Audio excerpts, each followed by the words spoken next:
Welcome. If you're looking for support, head over to faithfullygrowing.com to learn more about the Faithfully Growing community. As a member, you'll get access to weekly drop-in Zoom sessions, one for everyone and one for IFS practitioners, plus a weekly email with new resources and prompts to assist you in your IFS parts work. You'll also have access to a library full of tutorials and tools for your parts work journey. This isn't just a podcast to me. I really see it as a family of people committed to healing and supporting one another. Whether you're here for your own journey or simply giving back to help others, you're what makes this all possible.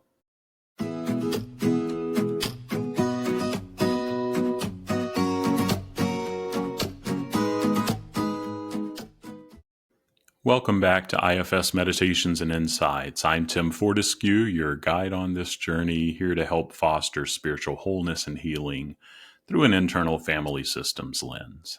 In this compassionate space, we aim to dive into self-discovery and inner knowledge. I truly believe that when we accept all parts of ourselves, we're able to experience divine love and live more fully. I'm thankful to be part of your path to inner peace and sacred connection. So settle in, open up your heart and mind, and let's begin another episode.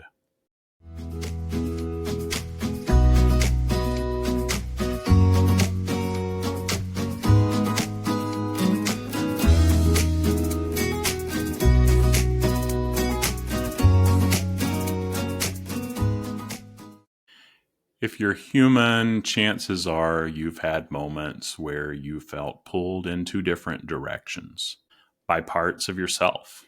Many parts of you want to rest while another part insists on pushing forward. Or perhaps you've experienced an internal tug of war between staying calm and speaking up. These inner conflicts can feel frustrated, even paralyzing. But today I want to offer you a different lens. What if these conflicts aren't a problem to fix, but a signpost pointing toward deeper self-understanding? And let those parts that may not want to see this signpost know that they're welcome too. They're not alone, but they're seen.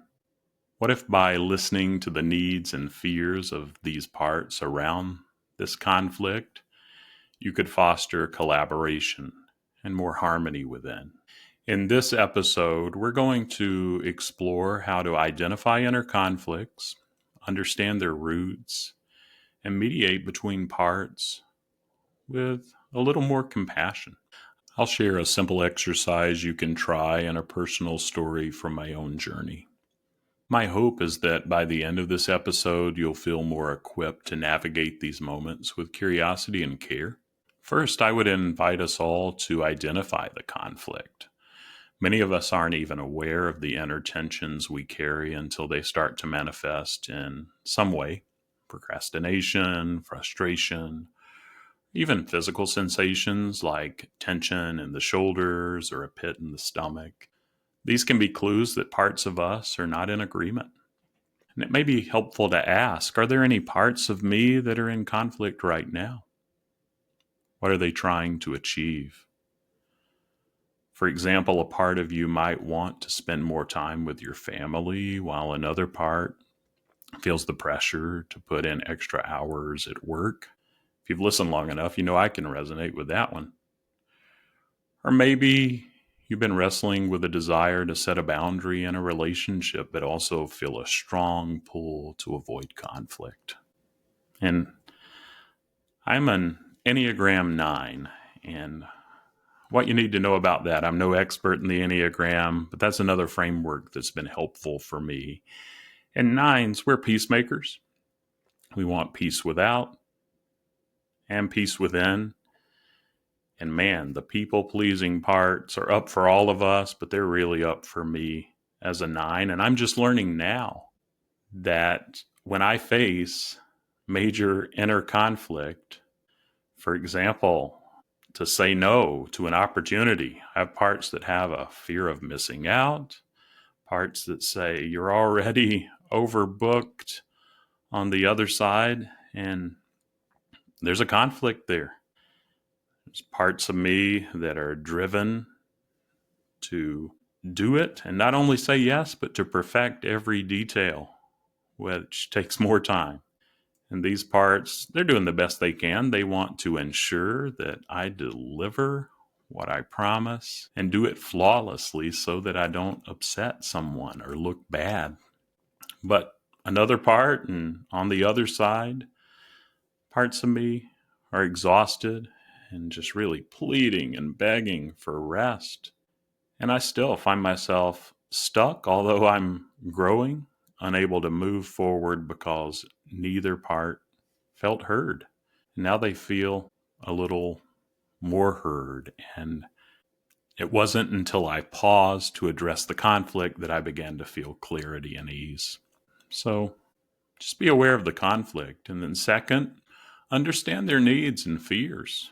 Once you've identified conflicting parts, the next step is to understand what's behind their actions. Every part has a reason for showing up the way it does. Often these reasons are rooted in care and protection. Even if the behavior seems unhelpful, particularly with who you are today, it likely was helpful back when this part was younger.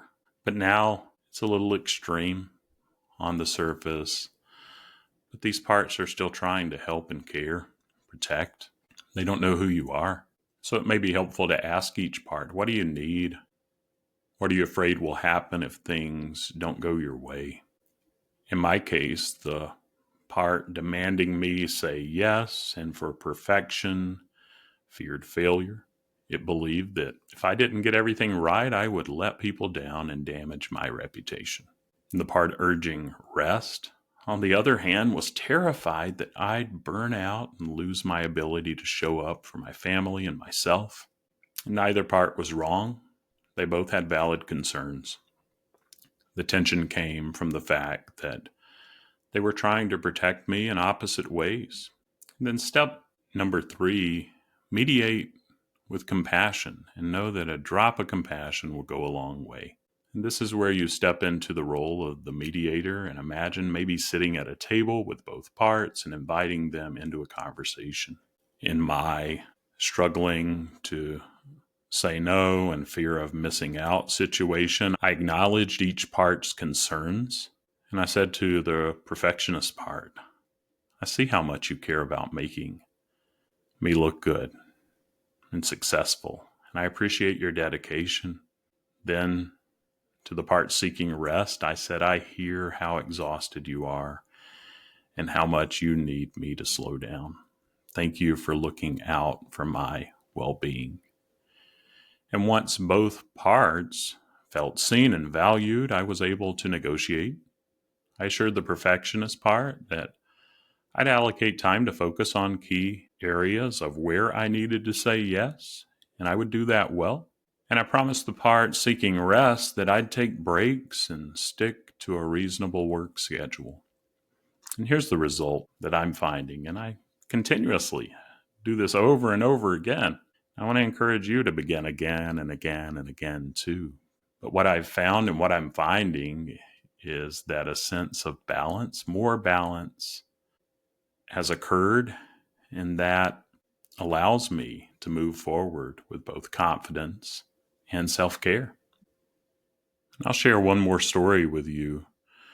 When I branched out several years ago to start Faithfully Growing, I was faced with a difficult decision whether to branch out into much of what was unknown and to start this new coaching practice or not. And there was a part that was excited. It saw this as a chance to make a meaningful impact, grow my skills. Another part, resistant, worried about the time, commitment, and toll it would take on my family. And at first, these parts were so loud that I felt overwhelmed. And when I sat down and gave each part space to share, their motivations became clear. The ambitious part wanted me to step into my potential and contribute to something bigger than myself. The cautious part, on the other hand, was fiercely protective of my family time. It didn't want me to lose security, and to lose sight of what mattered most. By listening to these parts and honoring their concerns, I was able to approach the decision with more clarity, and so grateful that I ultimately chose to take on this role. But in the process, to set clear boundaries around my time, ensuring that my family wouldn't be neglected. And this experience has reinforced the idea that when we mediate between our parts with compassion, we're able to find solutions that honor all aspects of ourselves. So I encourage you this week, be aware of the dilemmas and the conflicts in your life. Be aware of the parts that show up on either side, and send a little compassion if you can, knowing that all parts are doing the best that they can, but let them know they're not alone. Remind them who you are today. And remember, it's not about forcing resolution. It's about creating space for understanding and collaboration. Thank you so much for spending time with me today and for sending some insight and just a sense of connectedness to parts around inner conflict. It can feel like a struggle, but also an invitation to grow in self-awareness and compassion. And by taking this time to listen to your parts and to check in with care, we're all transforming ourselves and enter tension into a deeper sense of harmony and connection. So until our next session, take care of yourself and your parts and know that you're worth it.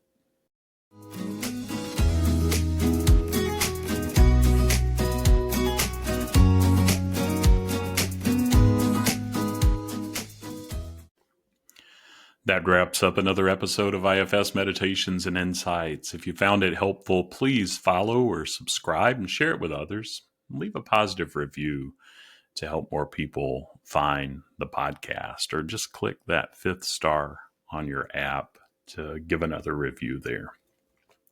For more IFS Meditations and Insights, visit blog.faithfullygrowing.com. I'd love to hear your thoughts on the podcast.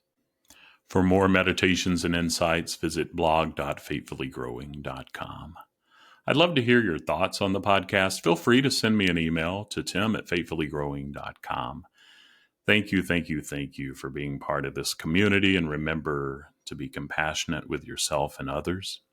I look forward to our next session together. Until then, take care, stay curious, and embrace all parts on your journey.